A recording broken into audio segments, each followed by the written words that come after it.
دفعہ کا ذکر ہے کہ ایک بھوکا بھیڑیا تھا جو کھانے کے لیے کچھ ڈھونڈ رہا تھا۔ وہ جنگل میں گھومتا رہا یہاں تک کہ وہ ایک ندی کے پاس آ گیا۔ وہاں اس نے دوسری طرف سے ایک چھوٹا میمنا پانی پیتے دیکھا۔ بھیڑیے نے سوچا، کتنا لذیذ ناشتہ ہے، میں اس بھیڑ کے بچے کو قریب آنے کے لیے دھوکہ دہی کا راستہ تلاش کروں گا اور پھر میں اس پر جھپٹ دوں گا۔ تو اس نے بھیڑ کے بچے کو پکارا، ارے تم پانی کو کیچڑ کیوں بنا رہے ہو؟ کیا تم نہیں جانتے کہ میں یہاں سے پی رہا ہوں؟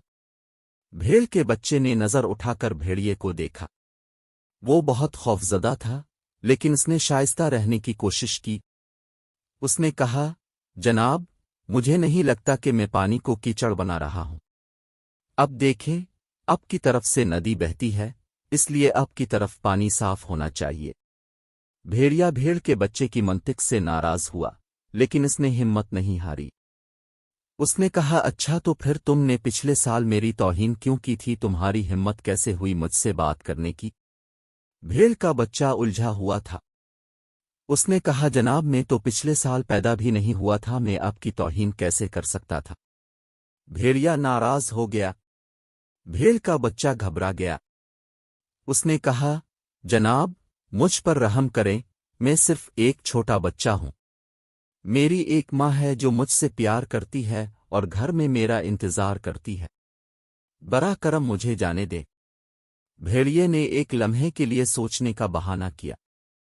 اس نے کہا، ہمم، آپ کے پاس ایک نکتہ ہے، شاید میں آپ کو جانے دوں، لیکن پہلے آپ کو میرے لیے کچھ کرنا ہوگا۔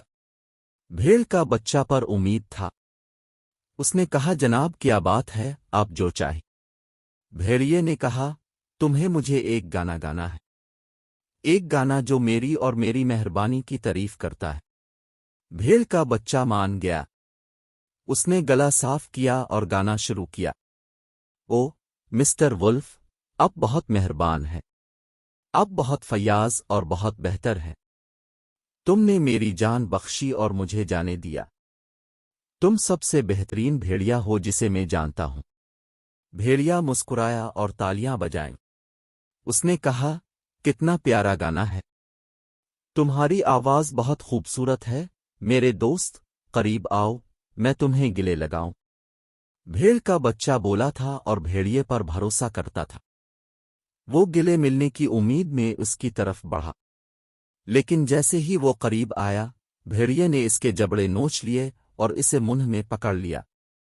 اس نے کہا، گیت کے لیے آپ کا شکریہ، لیکن میں اب بھی بھوکا ہوں اور آپ اب بھی میرے ڈنر ہیں۔ اس نے بھیڑ کے بچے کو پورا نگل لیا اور اپنے ہونٹوں کو چاٹ لیا۔ اس نے اپنے آپ سے کہا، یہ مزیدار تھا، اور وہ کیسا احمق تھا، اس نے میری ہر بات پر یقین کیا۔ اس کہانی کا اخلاق یہ ہے کہ آپ کو کسی ایسے شخص پر بھروسہ نہیں کرنا چاہیے جو آپ کو نقصان پہنچانے کی کوشش کر رہا ہو، چاہے وہ اچھا دوستانہ ہی کیوں نہ ہو۔ آپ کو چاپلوسی اور جھوٹی تعریف سے بھی ہوشیار رہنا چاہیے، کیونکہ وہ آپ کو دھوکہ دینے کے لیے استعمال ہو سکتے ہیں۔